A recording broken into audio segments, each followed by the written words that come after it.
Bersedekah adalah salah satu tanda bahwa kita mensyukuri pemberian Tuhan dengan cara berbagi.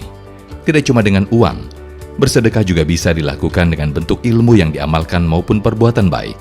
Berawal dari hanya 20 porsi makanan per hari, saat ini Aditya Prayoga bisa membagikan ribuan porsi makanan setiap hari kepada warga yang membutuhkan.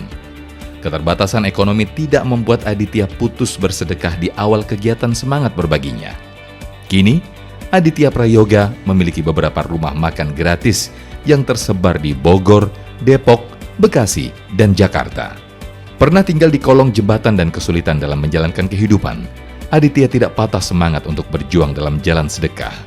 Bukan saja berbagi makanan gratis, semangat sedekahnya sudah sampai dengan memberikan pelatihan bengkel dan memasak gratis, nikah gratis, menyediakan gedung pernikahan gratis, hingga penginapan gratis dan sekolah ngaji gratis bagi yatim dan fakir miskin. Bagaimana kisah inspiratif Aditya Prayoga? Simak selengkapnya dalam Sah, Selalu Ada Hikmah, bersama Ko Dennis Lim.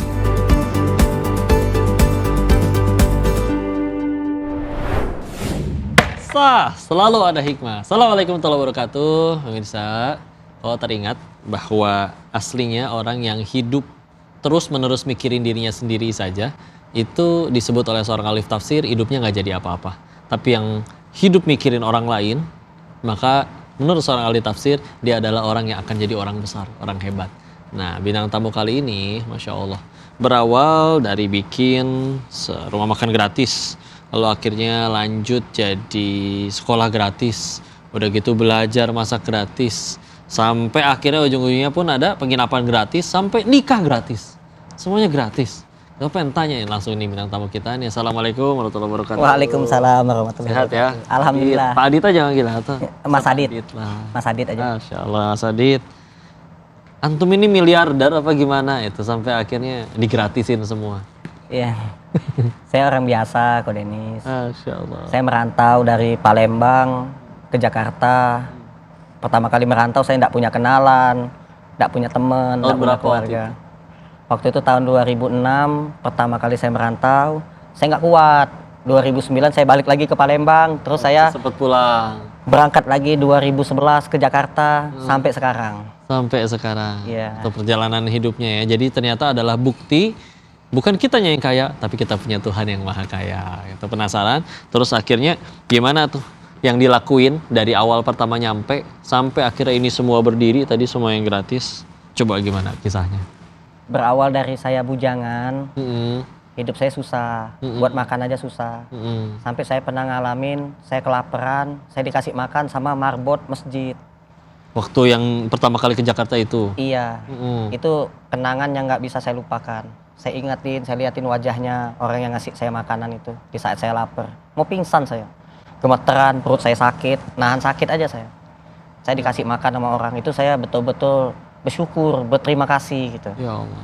Saya ingat itu.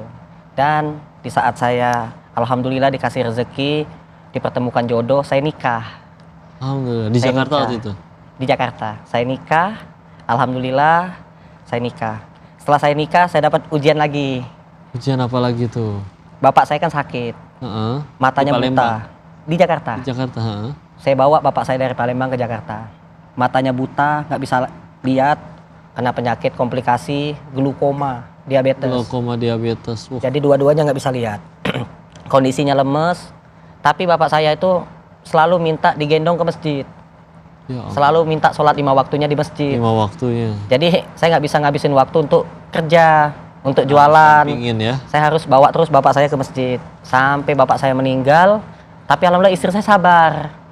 Istri saya juga punya ibu sedang sakit. Ibunya juga sakit. Ibunya sakit lumpuh, nggak bisa berjalan. Jadi istri saya sibuk ngurusin ibu mertua, saya sibuk ngurusin bapak saya, ayah saya. Sampai walidain luar biasa. Bapak saya meninggal, ibu mertua saya meninggal. Saya ketemu lagi dengan seorang nenek-nenek yang hidupnya sebatang kara, jalannya pincang-pincang, kencot-kencot, kakinya bolong. Nah, ya Allah. Saya antar pulang di kampung Pabuaran Wetan. Saya uruslah nenek ini yang hidupnya sebatang kara. Nggak punya keluarga ternyata. Tidak punya keluarga, sebatang kara, cari rongsokan kerjanya. Saya tanya tetangganya bilang, nenek ini hidupnya sebatang kara, kalau nak nyari rongsokan nggak bisa makan. Itulah yang membuat saya sama istri saya semangat untuk ngurusin si nenek sampai nenek itu meninggal. Nah sejak dari itulah saya tuh Masya Allah mengalami hal yang luar biasa, ketemu orang baik sama saya, ngajak saya jualan tanpa modal, ketemu orang baik, dikasih kerjaan. Jadi profesi sekarang pengusaha jualan. Saya jualan. Jualan apa? Jualan murotal, jualan baju. Ya, di online gitu juga. Jualan online, ikut belajar marketing juga. Jadi marketing tanah, rumah, belajar. Dan sekarang itu keuntungan yang dipakai untuk tadi sekolah gratis, rumah makan gratis dan lain-lain. Awal-awalnya saya nggak kepikiran untuk ngebuka itu semua. Nah, karena saya merasa rezeki saya berlebih, alhamdulillah saya mau berbagi. Saya bukalah rumah makan gratis di tahun 2016. Sampai sekarang Dan makin rame. Orang bilang berlebih juga. Ada orang yang udah dapat miliaran ngerasanya kurang sampai masih nyolong duit negara. Nah, ini udah sampai lebih ini. Waktu itu definisi lebihnya tuh gimana tuh? Untuk cukup makan besok, lusa, sebulan. Saya pernah ngalamin kisah nyata waktu mama masih ada. Mama mertua, ibu mertua. Iya. Mama datang ke rumah. Ya, mohon maaf tadi diasuh sama istri yang nggak Iya. bisa jalan ya. Terus? Kami datang ke rumah mama kan. Terus mama bilang gini, nah Adit punya duit nggak? Punya mah. Berapa? 100.000. Buat mama aja ya. Tapi Adit belum ngasih istri. Gitu. Bilang ke istri, izin. Adit kasihin ke mama semua ya, duit 100.000. Terus kita makan gimana? Ya enggak apa, nanti nyari lagi gitu. Yaudah. Saya kasihin lah ke mama. Oke. Gitu. Begitu pas saya buka HP, ada SMS. Ada yang mau Masih mesen zaman SMS ya waktu itu. Iya, mesen murotal 2 unit, dikirim ke pasar Minggu. Naik motor lah saya sama istri ke pasar Minggu. Nganter. Nah, begitu pas ketemu nenek-nenek juga yang beli. Saya jual lah murotal 2 unit. Kata nenek itu bilang, "Nak, tunggu sebentar ya, nunggu anak ibu ngambil duit," katanya gitu buat bayar. Oh ya udah. Dikasih 5 juta. 5 juta? 5 Padahal juta. harganya? Harganya cuma 200.000 pada waktu itu. Terus gimana? Salah kali nih, ini lebih gitu atau gimana? Nggak ngomong gitu saya. Nek, 200.000 aja Nek, bilang gitu. Jadi yang kalau 2 400. Nah Adit, ini tolong titip buat dibagi-bagiin. Nah selebihnya buat Nak Adit semua. Jadi yang 2 juta buat disedekahin, yang 2.600.000 buat saya, yang 400.000 bayar murotal. Kayak gitu. Terus di sepanjang jalan tuh saya kan ngobrol sama istri kan. Iya. Apa karena wasilah kita ngasih ke mama? Ngasih ke mama yang 100 ya. Tadi gitu kan tuh tiba-tiba dapat rezeki yang tak disangka-sangka. Seperti itu. Kok bisa yakin waktu itu pasti Allah ganti gitu? Apa itu sebenarnya pengalaman pertama kan kejadian kayak gitu? Pengalaman pertama. Nah, begitu saya bedah Al-Qur'an, saya ketemu Apa tuh dalil ayat itu? dalam surah Al-Baqarah ayat yang ke-261, orang-orang yang menginfakkan hartanya ke jalan Allah bagaikan satu butir yang Allah tumbuhkan menjadi 7 tangkai. Dari tiap-tiap 7 tangkai itu Allah lipat gandakan, tumbuh 100 butir bagi setiap yang Allah kehendaki. Sungguh Allah Maha luas, Maha mengetahui. Nah, jadi Allah itu Maha mengetahui niat hati kita. Kalau kita lillahi ta'ala hanya mengharap ridho Allah, pahala dari Allah, insya Allah bagaimana mungkin diri kita miskin, sedangkan diri kita diciptakan oleh zat yang maha kaya. Makanya kita lillahi ta'ala. Jadi di rumah makan gratis ini SSI. Sabar, syukur, ikhlas. Iya Allah. Yang saya dapat juga banyak banget nih. Saya dapat, keuntungan saya banyak banget. 3K. Apa tuh? Ketenangan, kebahagiaan, dan keberkahan. Itu dia yang paling. Yang saya raih, yang saya dapat. Alhamdulillah. Pemirsa, Masya Allah ya. Di saat orang sibuk nggak peduli kiri kanan mau nyikut orang, makan orang segala macem, yang penting dapat duit sendiri, kadang takut lagi sama Allah. Padahal kita lihat di luar sana yang lagi maksiat detik ini juga ada, tetap dapat rezeki itu dari Allah. Terus kita nurut sama Allah, Allah malah jadi pelit sama kita gitu, nggak masuk akal. Kita bakal ambil hikmah lebih banyak dari beliau, tapi jangan kemana-mana, tetap di Selalu Ada Hikmah.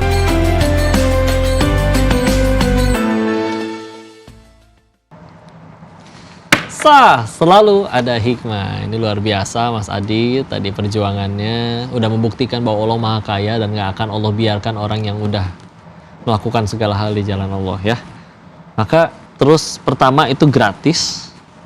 Orang pada percaya nggak waktu itu? Saya makan di sini beneran gratis. Terus gimana akhirnya respon orang-orang? Jadi pernah ada orang yang agamanya itu berbeda dengan saya. Saya agamanya Islam. Iya. Ada juga orang yang agamanya yang bukan Islam. Makan di situ. Makan di situ. Terus? Dia lihat lauknya tuh banyak banget. Bahkan ada udang lobster. Dia Bukan bilang, udang murah tuh. ini mahal, kata dia gitu. Saya bilang, ini nggak mahal, ini gratis. Dia bilang lagi, iya, belinya ini mahal. Saya bilang, saya yang belinya ini nggak beli, gratis. Saya bilang gitu. Semua ini dapatnya dari Allah. Jangankan udang, jangankan lobster. Rumah yang posisinya 2 lantai, full keramik, full kitchen, 2 lantai, pinggir jalan raya, saya dapat gratis, nggak beli. Rumah yang sekarang ditinggali. Iya, tanpa riba, tanpa beli, Itu juga semuanya gimana? gratis. Tiba-tiba ada orang ngasih gitu atau Mobil pun gratis. Ya Allah. Mobil gratis, rumah gratis, semua gratis. Allah yang kasih. Allah gerakkan hati orang baik, alhamdulillah dipertemukan dengan orang baik. Ya gitulah ya. Memang kalau ketika kita melakukan sesuatu, in ahsantum li anfusikum wa in asa'tum falaha. Sebetulnya kita berbuat baik untuk diri kita sendiri. Cuman kan kadang pertanyaannya teknisnya itu sampai akhirnya tadi sampai ke nikah gratis. Ya. Pernah kejadian emang itu mereka pacaran gitu, terus akhirnya digerebek. Jangan pacaran, nikah aja. Gitu. Jadi kan saya kan bangun masjid. Oke. Alhamdulillah masjidnya sudah selesai. Saya kasih nama Masjid Rumah Makan Gratis. Nama masjidnya Masjid Rumah Makan Gratis. Betul. Namun Sebelahan sama rumah makan ya? iya, jadi masjid ini bukan hanya sekedar tiang dan bangunan. Bukan hanya sekedar besi dan batu. Akan tetapi 2, fungsi dan kontribusi. Tuh. Fungsi masjid yang kita bangun ini bukan hanya sekedar tempat ibadah sholat, akan tetapi tempat menikah, tempat kita menuntut ilmu, belajar, tempat kita yang banyak masalah ini datanglah ke masjid, sholat, berdoa sama Allah gitu. Fungsi, kontribusi. Dan juga yang mau menikah juga datang aja ke masjid. Di Kita luar punya mah ada yang berlomba-lomba sekedar bagus doang loh. Tapi fungsi dan kontribusinya ya Nah, Allah. kontribusinya kita juga ada program bagi-bagi sembako gratis. Gitu. Setiap hari bagi yang enggak punya beras gitu. Kita bikin Jadi ngumpul event loh, orang setiap hari datang ngambil beras gitu? Ada? gratis. Semua gratis. Disediain makanan gratis. Perlu berapa beras disediain per hari? Tergantung yang kita dapat kita keluarkan langsung. Pokoknya habisin aja deh. Habisin aja. Ada lagi aja terus ya. Betul. Kita juga sudah menyiapkan ustadz yang standby 24 jam untuk bantu permasalahan apabila ada rumah tangga yang cekcok, Huru-hara ya. gitu, berantem. situ. Kita suruh datang ke masjid, kita damaikan, kita Tempatnya tentramkan. barokah, ketemu Tapi kebanyakan sama yang orang. masalahnya ini ekonomi.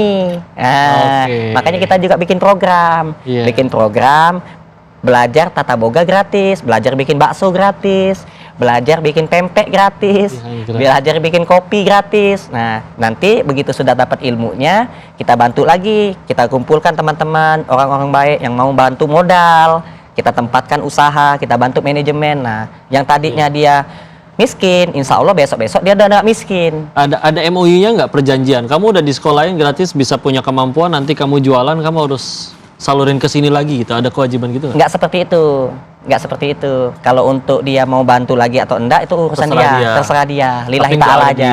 pernah yang kewajiban gitu nggak ada ya? Enggak. Jadi kita itu punya konsep mengubah penerima sedekah menjadi pemberi sedekah. Lah, Memberi lebih baik daripada meminta-minta gitu. amalannya apa, Mas Adit? Sampai ketemu orang baik terus itu. Boleh di-share?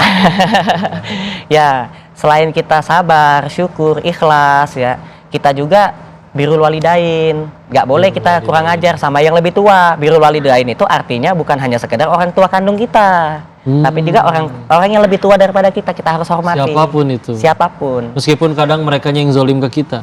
Di rumah saya itu banyak lansia yang hidupnya sebatang kara. Ada juga yang kakinya sampai diamputasi karena busuk. Nah, saya suruh tinggal di rumah Gula saya. gitu biasanya kadang ya. Silakan tinggal di rumah saya di Cilangkap. Rumah ini juga saya dapat gratis. Silakan tinggal di situ. Kadang protes nggak tuh anak istri, aduh jadi rame ini. Enggak, alhamdulillah. Tadinya saya tuh justru enggak mau tinggal di situ karena saya diminta untuk tinggal di situ, saya tinggal di situ. Karena saya enggak mau numpang hidup di masjid atau di rumah makan gratis, enggak. Saya tuh mau menghidupkan masjid dan menghidupkan rumah makan gratis. Itu perintah Allah. Tugas kita setelah membangun yaitu memakmurkan. Lah. Seperti itu. Guru masjid Allah ya, Masya Allah. Pemirsa tuh lihat ya. Jadi Kalau siapapun yang mau datang makan di rumah makan gratis silakan. Yang mau datang ke masjid rumah makan gratis ada di Google Maps. Dan juga yang mau sedekah juga silakan. Insya Allah betul-betul akan menjadi amal jariah, akan tepat sasaran. Karena kita tidak pernah ngendap-ngendap duit. Iya, bisa. Kalau mau datang tuh, ayo. Kalau juga jadi penasaran, pengen mampir. Amin, mudah-mudahan Tapi- Ko Denis datang. Amin Yuk ya ke Allah. sana, jangan cuman pengen ngarep gratisan. Pengen makan, pengen kenyang, enggak. Ada penginapan justru juga. Harus pengen kita belajar nih semua nih untuk supaya bisa jadi seperti beliau, supaya kita semua bisa jadi pahala jariah bagi beliau ya. Gimana caranya supaya jadi seperti beliau? Jangan Amin. kemana-mana, tetap di selalu ada hikmah. Selalu ada hikmah.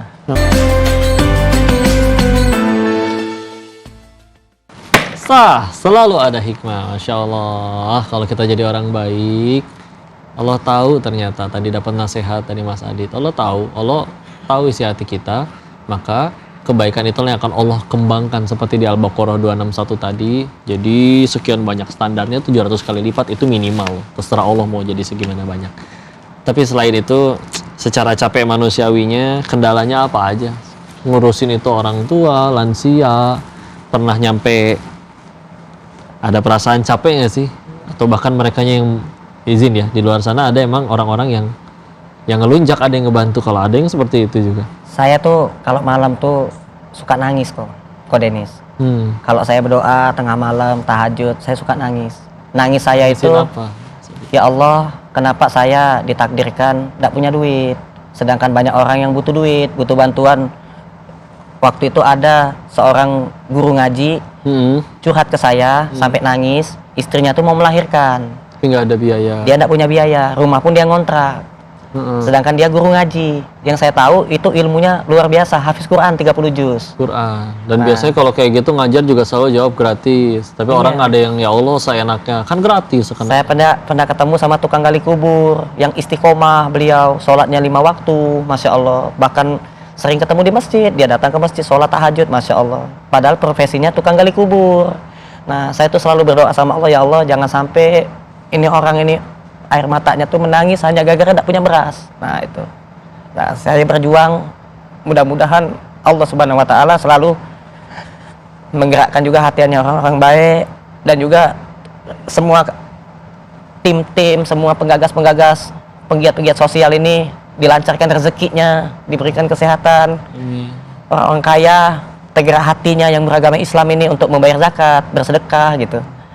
Jangan sampai kita yang ketemu, tapi kita tidak bisa bantu dengan kondisi kita gitu. Ya Allah. Nah itu.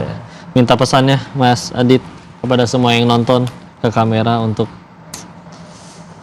gimana sebetulnya seharusnya kita jalan kehidupan itu. Orang pertemukan, Allah pertemukan kita dengan orang-orang yang sebetulnya butuh bantuan, tapi kadang seenaknya kita bahkan menghardik, meremehkan, menolak. Coba minta wejangannya nih kalau pengen belajar banyak, Masya Allah. Kita ini manusia. Manusia ini baru lahir ditolong orang. Semasa hidup kita wajib nolong orang. Karena nanti kita meninggal, kita bakal dibantu sama orang.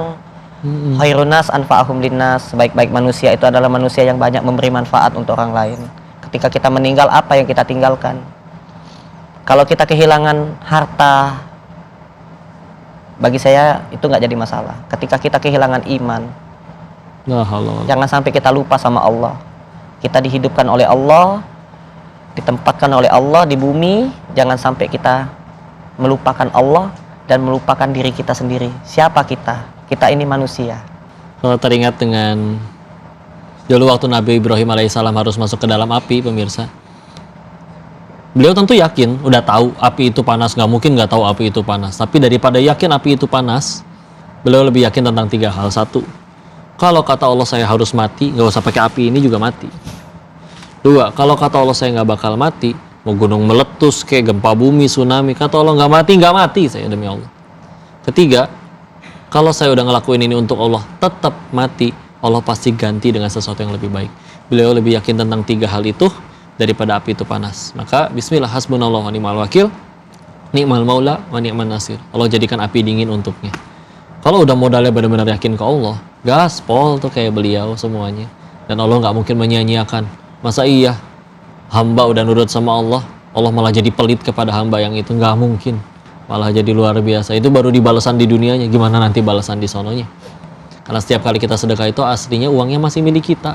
Pilihannya 2. 1, paling cepat diganti di dunia, standarnya 700 kali lipat, Al-Baqarah 261 tadi. Yang kedua, pasti nyari kita lagi di alam setelah kematian, jadi amal soleh kita. Masya Allah, hikmah yang luar biasa dari beliau. Mudah-mudahan kita bisa jadi pahala jariah bagi beliau. Nanti dukung beliau terus ya. Kalau juga pengen mudah-mudahan nanti ada waktunya mampir ke sana atau nanti ketemu lagi nanti insya Allah di tanah suci. Tapi untuk Amin, ya itu pemirsa kalau nyari hikmah-hikmah terbaik jangan kemana-mana. Selalu cari di acara selalu ada hikmah. Selalu ada Assalamualaikum warahmatullahi wabarakatuh. Waalaikumsalam Terima kasih banyak ya.